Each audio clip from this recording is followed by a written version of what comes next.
Hi everyone, my name's Harvey and I'm a sprinter based in the UK. This is my review of the Freelap Timing System. I've been using the system for about 2 years now. I first bought the system without the e-starter, just with these two cones and the touch starter, which I've lost, that's why I haven't got it, and the chip as well.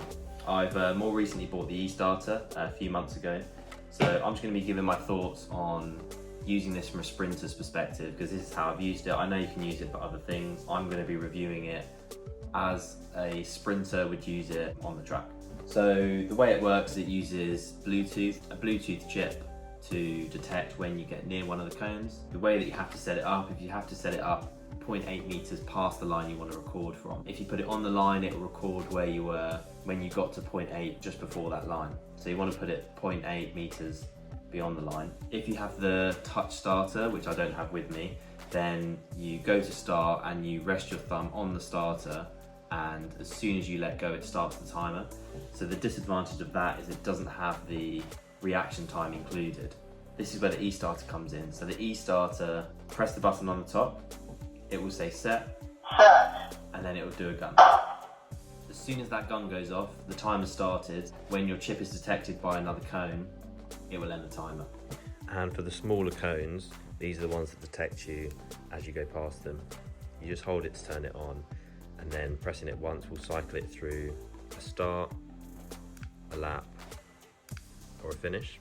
If it's on the start, then when you run past the cone, it will start the timer. If it's on a lap, then you would have initiated it with the touch start or the e-starter, and when you run past it, it will take the time but not end the time. If you have it on finish, then it will stop the timer as you go past it. So you can set one of these up as a middle cone, or if you're doing like a fly 10 or something, you can set it up as a start cone and then have one 10 meters later as a finish cone.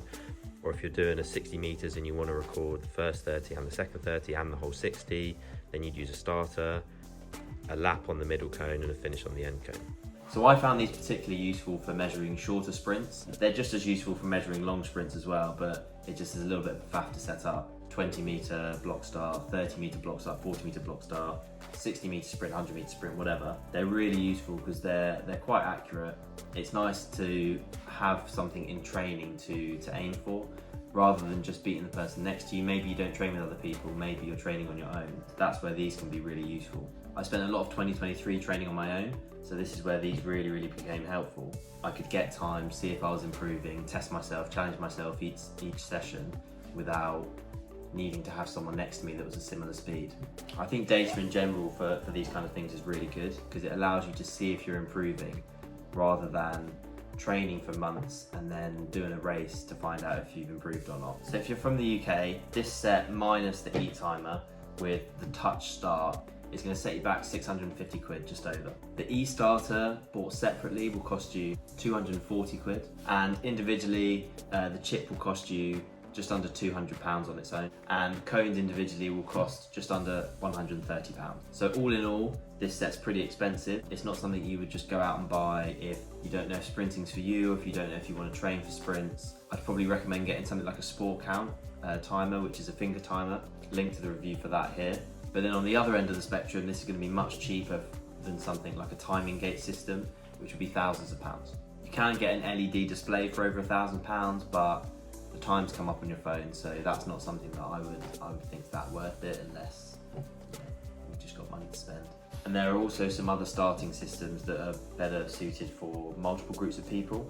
The e-starter can set you off one each side of the lane. So if you have this on the line and you have a runner in each lane, if they've both got Bluetooth chips, then you could record both of those runners' times and splits using the starter and the cone.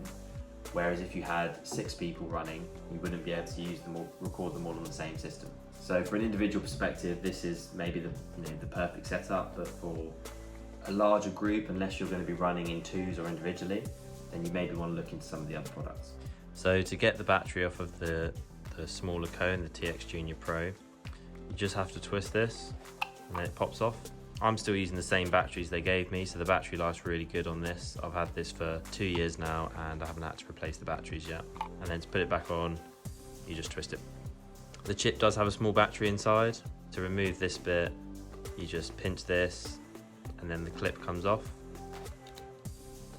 and then you've got 4 small screws where you go in and take the battery out.